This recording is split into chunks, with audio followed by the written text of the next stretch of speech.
नमस्कार दोस्तों। आज मैं आपके लिए एसएससी एमटीएस एग्ज़ाम 2024 21 अक्टूबर थर्ड शिफ्ट का एग्ज़ाम समाप्त हो चुका है। इनमें पूछे गए सही प्रश्न मिल चुके हैं जो आपका 100% रियल और ऑथेंटिक क्वेश्चन है। और जिन्हें पीडीएफ चाहिए वो हम टेलीग्राम या व्हाट्सएप ग्रुप पर जुड़ सकते हैं। और जिन्हें प्रश्न याद है वो कमेंट बॉक्स में ज़रूर करें जो जो प्रश्न छूट रहे हैं। पहला प्रश्न है, राजा रेड्डी किस शास्त्रीय नृत्य से संबंधित हैं? तो राजा रेड्डी आपका कुचिपुड़ी नृत्य से संबंधित है। राजा रेड्डी और राधा रेड्डी एक भारतीय कुचिपुड़ी नृत्य युगल और गुरु और कोरियोग्राफर है।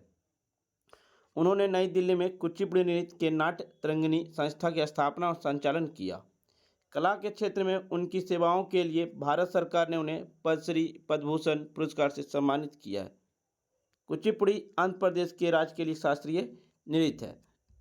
वर्तमान में 8 शास्त्रीय नृत्य है, लेकिन संस्कृति के हिसाब से शास्त्रीय नृत्य 9 है। देवधर कप किस खेल से संबंधित है? देवधर कप आपका क्रिकेट से संबंधित है। यह एक 50 ओवर का टूर्नामेंट है। इसमें हर साल 3 राष्ट्रीय स्तर की टीम इंडिया ए, इंडिया बी और इंडिया सी हिस्सा लेती है। इसका आयोजन बीसीसीआई कराता है। इसका नाम प्रोफेसर डीवी देवधर के नाम पर रखा गया, जिन्हें भारतीय क्रिकेट का ग्रैंड ओल्ड मैन कहा जाता है। पहला संस्करण 1973-74 में हुआ था। क्रिकेट से जुड़ी कुछ अन्य ट्रॉफियाँ हैं: Vijay Hazare trophy, Gavaskar Border trophy, Wisden trophy, Dilip trophy, Rani Jhansi trophy, Ranji trophy, CK Naidu trophy, Irani trophy, SS trophy.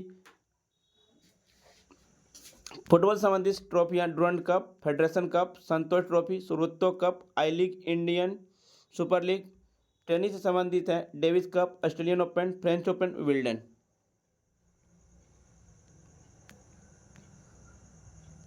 Bhangra लुंगड़ी नृत्य किस राज्य से संबंधित? ये पंजाब से संबंधित है। लुंगड़ी पंजाब का एक लोकप्रिय लोक नृत्य है। विशेष रूप से युवाओं के बीच और शादियों और अन्य समारोह में किया जाता है। इसमें लयबद्ध ताली और गायन के साथ ऊर्जावान और जीवंत गतिविधियां शामिल है। मणिपुर अपने पारंपरिक नृत्य रूपों जैसे मणिपुरी और नाट्य संकीर्तन के लिए जाना जाता है। मध्य प्रदेश अपने लोक नृत्य जैसे गोंड, भगोड़िया और मटकी नृत्य के लिए जाना जाता है। केरल अपने शास्त्रीय नृत्य रूप जैसे कथकली, मोहिनीअट्टम के साथ साथ थेयम, थिरुवथिरा लोक नृत्य के लिए जाना जाता है। मंजीरा राष्ट्रीय उद्यान किस राज्य में? तो मंजीरा राष्ट्रीय उद्यान आपका तेलंगाना में है। मंजीरा अभ्यारण्य शक्तिशाली नदी मंजीरा के किनारे स्थित है। मंजीरा अभ्यारण्य की स्थापना जून 1978 में हुई थी। 1974 में मंजीरा वन्यजीव अभ्यारण्य में मगरमच्छ के केवल 4 जोड़े शेष रहने के साथ तेलंगाना में मगरमच्छ विलुप्त होने के दहलीज पर पहुंच गया था। आज अभ्यारण्य में लगभग 400 से 600 मगरमच्छ है, यहाँ आयोजित एक मगरमच्छ प्रजनन कार्यक्रम के दौरान मदद करते हैं। एकीकरण दिवस वित्त आयोग में कितने सदस्य होते हैं? तो 4 सदस्य होते हैं। आयोग ने हर 5 साल में एक अध्यक्ष और 4 अन्य सदस्य की नियुक्ति करते हैं। वित्त आयोग भारत के संविधान के अनुच्छेद 280 के तहत भारत के राष्ट्रपति के द्वारा समय समय पर गठित आयोग है। इसका गठन भारत की केंद्र सरकार और व्यक्तिगत राज्य सरकार के बीच वित्तीय संबंध की परिभाषित करने के लिए किया गया है। वित्त आयोग नियम 1951 संवैधानिक निकाय के सदस्य होने के मानदंड निर्धारित करता है। आपको बताना है वित्त आयोग के 16वें अध्यक्ष कौन है वर्तमान में। कमेंट बॉक्स में जरूर बताइएगा आप लोग। फुटबॉल का 37वां संस्करण गोवा में आयोजित किया गया, उसमें किसने जीता? तो गोवा में आयोजित 37वें राष्ट्रीय खेल 2023 में सर्वश्रेष्ठ स्पोर्ट्स कंट्रोल बोर्ड एसएससीबी ने फाइनल में मणिपुर को हराकर पुरुष फुटबॉल स्पर्धा का स्वर्ण पदक जीता। और महिला फुटबॉल स्पर्धा में उड़ीसा ने मणिपुर हराकर स्वर्ण पदक जीत हासिल किया है। एक था बुलंद दरवाजे संबंधित क्या था, आपको बताना है कमेंट बॉक्स में। बुलंद दरवाजा किसने बनाया या कहाँ स्थित है? तो बुलंद दरवाजा आपका उत्तर प्रदेश के आगरा से 43 किलोमीटर दूर फतेहपुर सीकरी में स्थित है। इसे मुगल सम्राट अकबर ने 1602 ईस्वी में बनाया था। यह गुजरात पर अकबर की जीत की याद में बनाया गया। इसमें बनाने में करीब 12 वर्ष लग गए। यह लाल और बफ बलुआ पत्थर से बना और सफ़ेद और काले संगमरमर से सजाया गया। यह दुनिया का सबसे ऊंचा प्रवेश द्वार है।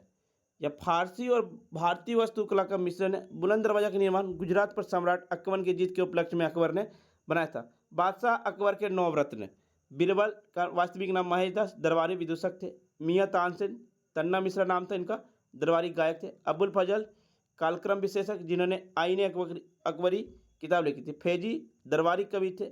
महाराजा मानसिंह सेना सलाहकार थे। छठा फकीर अजिया दीनो सूफी गायक थे। मुल्ला दो प्याजा बीरबल के मुस्लिम समकक्ष के रूप में चित्रित थे। टोडरमल वित्त सलाहकार थे। अब्दुल रहीम खाना हिंदी दोहे के लेखक थे। निम्नलिखित में से कौन गोदावरी की सहायक नदी नहीं है? तो आपको बताना है गोदावरी नदी की सहायक नदी कौन नहीं है। तो प्रमुख बाएं तट की ओर से सहायक नदियां हैं गोदावरी की, पूर्णा, प्राणिता, इंद्रावती और सबरी नदी, ये सभी गोदावरी की सहायक नदी है। दाहिने की ओर से सहायक नदी परवर, मंजीरा और मन्नियर नदी है। सबसे लंबी नदी मंजीरा है। सबसे बड़ी सहायक नदी प्रणहिता है। गोदावरी नदी प्रायद्वीपीय भारत की सबसे लंबी नदी है। यह देश की दूसरी सबसे लंबी और जिसकी लंबाई 1465 किलोमीटर है। गोदावरी नदी का पुराना नाम बृहद पुरानी गंगा या दक्षिण की गंगा कहते हैं। गंगा के बाद भारत की दूसरी सबसे लंबी नदी है। त्र्यंबकेश्वर महाराष्ट्र से उत्पन्न होता है। महाराष्ट्र, छत्तीसगढ़, तेलंगाना, आंध्र प्रदेश राज्य से होकर बहती है गोदावरी। गोदावरी नदी पर निर्मित महत्वपूर्ण बांध जाकुड़ी बांध, गंगापुर बांध, बबली परियोजना, श्री राम सागर बांध और कोरिंगा मैंग्रोव वन गोदावरी नदी डेल्टा इसमें स्थित है। एक था कथक, पूछा गया कि नहीं पूछा गया, आपको बताना है कथक किस राज्य का शास्त्रीय नृत्य है? उत्तर प्रदेश का। कथक भारतीय शास्त्रीय नृत्य के 8 प्रमुख रूपों में से एक है। यह उत्तर प्रदेश शास्त्रीय नृत्य है। कथक वैदिक संस्कृत शब्द से लिया गया। कथा जिसका अर्थ है कहानी और कथाकार जिसका अर्थ है वह जो कहानी कहता है। यह कहानियों के साथ करना। पर्यावरण दिवस कब मनाया जाता है? पर्यावरण दिवस 5 जून को मनाया जाता है। 1974 से हर साल 5 जून को विश्व पर्यावरण दिवस मनाया जाता है।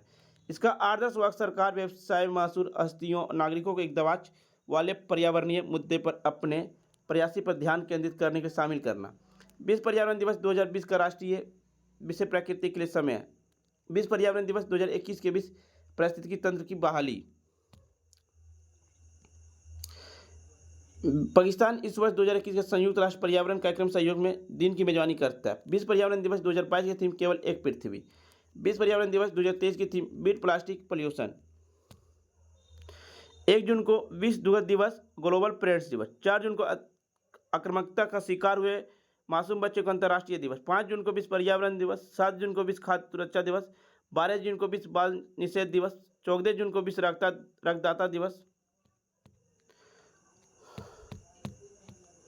एक था एक अनुच्छेद 51 है, संविधान की संप्रभुता, एकता और अखंडता किससे संबंधित है?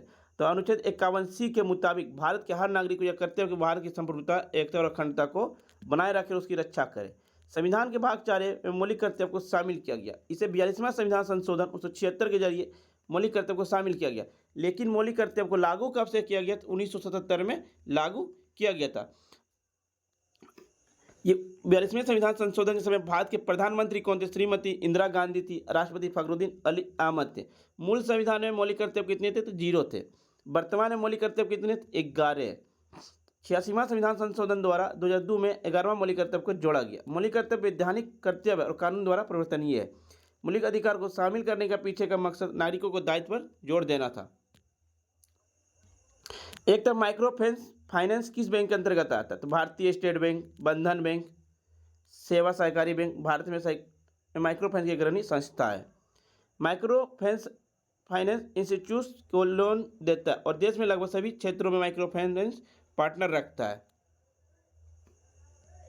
राष्ट्रीय कृषि और ग्रामीण विकास बैंक नाबार्ड स्वयं सहायता समूह मॉडल की शुरुआत करके बैंकिंग सेवा को वंचित लोगों को वित्तीय सेवाएं देती है। गुरु पर्व कौन से सिख गुरु से संबंधित है? गुरु नानक देव जी जयंती के रूप में मनाया जाता है। गुरु नानक देव जी का जन्म कार्तिक पूर्णिमा के दिन हुआ था। इस दिन को गुरु पर्व, प्रकाश के पर्व या गुरु पर्व के नाम से जाना जाता है। गुरु नानक देव जी ने सिख धर्म की स्थापना की। इस दिन सिख धर्म के लोग गुरुद्वारा जाकर गुरु ग्रंथ साहिब का पाठ करते हैं। गुरुदेव गुरुद्वारे जाकर माथा टेकते और कीर्तन करते। इस दिन चारों ओर दीप जलाकर रोशनी की जाती है। इतिहासकार के मुताबिक गुरु नानक देव का जन्म 15 अप्रैल 1469 को तलवंडी राय में हुआ था। गुरु अंगद वह दूसरे सिख गुरु थे। उन्होंने गुरु नानक देव के संदेश को फैलाने में महत्वपूर्ण भूमिका निभाई। गुरु अर्जुन देव वह 5वें सिख गुरु थे। उन्होंने सिख धर्म ग्रंथ और गुरु ग्रंथ साहिब को संकलन के लिए जाना जाता है। गुरु गोविंद सिंह वह 10वें सिख गुरु थे। उन्हें खालसा पंथ की स्थापना और 5 पंथ की शुरुआत करने के लिए जाना जाता है। कला के क्षेत्र में 2001 में भारत रत्न पुरस्कार किसे मिला? लता मंगेशकर को मिला था। लता मंगेशकर को पद्म भूषण 1969 और पद्म विभूषण 1999 और भारत रत्न 2001 और 1989 में दादा साहेब फाल्के पुरस्कार से भी सम्मानित किए गए और 1993 में उन्हें film fair life time achievement पुरस्कार मिला। लता मंगेशकर का उपरम द नाइटिंगेल ऑफ बॉलीवुड। कला के क्षेत्र में उन्हें वर्ष 2001 भारत रत्न मिला। एम.एस. सुब्बलक्ष्मी को तमिलनाडु के कर्नाटक शास्त्रीय गायिका है। वह कला के क्षेत्र वर्ष 2018 भारत में प्राप्त करने वाली पहली संगीतकार बनी। उन्हें अक्सर गीतों की रानी कहा जाता है। पंडित रविशंकर, उन्हें कला के क्षेत्र वर्ष 1999 में भारत में मिला। वह एक हिंदुस्तानी शास्त्रीय संगीतकार और उत्तर प्रदेश से। वह अक्सर विश्व संगीत गॉडफादर भी कहा जाता है। पंडित भीमसेन जोशी, उन्होंने कला के क्षेत्र वर्ष 2009 में भारत में प्राप्त किया। वह कर्नाटक हिंदुस्तानी शास्त्रीय संगीत से हैं। वायुमंडल में ऑक्सीजन कितने प्रतिशत है? 20.95% या 21% कह सकते हैं। वायु गैसों का मिश्रण है जो पृथ्वी के चारों ओर से घिरे हुए हैं। वायुमंडल का वायु का लगभग 21% ऑक्सीजन होता है। यह वायुमंडल की दूसरी प्रचुर गैस है। नाइट्रोजन सबसे प्रचुर मात्रा में 78% है। आर्गन आपका 0.934%, कार्बन डाइऑक्साइड 0.036%, नियोन 0.00182%, हीलियम 0.000524 है। क्रिप्टन आपका 0.000114, हाइड्रोजन 0.00005 है। फ्रेंड्स, वीडियो पसंद आई तो लाइक शेयर सब्सक्राइब जरूर करें। पीडीएफ पाने के लिए फोन टेलीग्राम या व्हाट्सएप ग्रुप पर जुड़ सकते हैं। डिस्क्रिप्शन लिंक दे दिए गए। मिलते हैं फ्रेंड्स नेक्स्ट वीडियो में। जय हिंद जय